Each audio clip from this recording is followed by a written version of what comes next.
Hi, doctor Sundar Paramarthalingam. இன்றைக்கி திருப்பூரில் நிறைய பேஷண்ட் அந்த ஷோல்டர், நெக், ஹேண்ட் பெயினால் பாதிக்கப்பட்டு வந்துருக்கிறாங்க. அவங்களுக்கு சொன்ன எக்ஸசைஸ் தான் இது.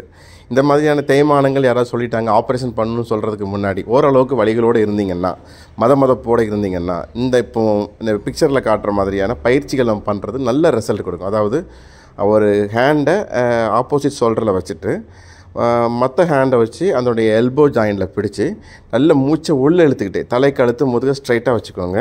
நல்ல மூச்சை உள்ளே இழுத்துக்கிட்டு நல்லா ரைஸ் பண்ணுங்கள். நல்லா ரைஸ் பண்ணிவிட்டு ஒரு 2 செகண்ட் கேப் போட்டு அகைன் மூச்சை விட்டுட்டு கைகளை கீழே வைக்கிறது மிகச்சிறந்த ஒரு பயிற்சியாக இருந்துகிட்ருக்கும்.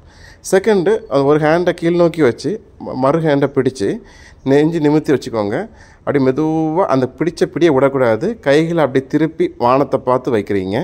எந்த ஹேண்டை வச்சு பிடிச்சிருக்கீங்களோ அந்த ஹேண்டை வச்சு மூச்சை மெதுவாக உள்ளே இழுத்துக்கிட்டே நல்ல மெதுவாக மேல் நோக்கி ரைஸ் பண்ணணும். நல்லா ரைஸ் பண்ணும்போது கைகள் ஒரு நடுக்கம் ஏற்படும். அந்த வைப்ரேஷனோட ஒரு 5 செகண்ட்ஸ் வச்சுருந்துட்டு அகைன் மூச்சை எக்ஸைல் பண்ணிவிட்டு தலையை தொடலாம். திரும்ப கைகள் கொஞ்சம் விரிச்சிட்டு திரும்ப மூச்சை உள்ளே இழுத்துக்கிட்டு மேலே ரைஸ் பண்ணுறது. இந்த மாதிரி இன்ஹேல் அண்ட் எக்ஸைல் பண்ணிவிட்டு ஹேண்டை அப் அண்ட் டவுன் ரைஸ் பண்ணுறதன் மூலமாக அந்த நெக்கில் இருக்கக்கூடிய கம்ப்ரெஷனை ரிலீவ் பண்ண முடியும்.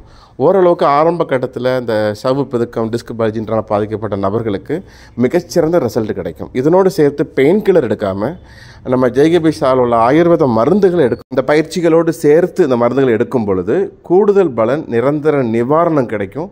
ஒரு ஆரோக்கியமான வாழ்க்கைக்கு ஆயுர்வேத மருந்துகளும் பயிற்சிகளும் மிகச்சிறந்த வகையில் துணை நிற்கும். நன்றி. அன்புடன் டாக்டர் சுந்தர் பரமார்த்தலிங்கம், ஜெய்கபிஷ் ஆயுர்வேத ஹாஸ்பிட்டல்.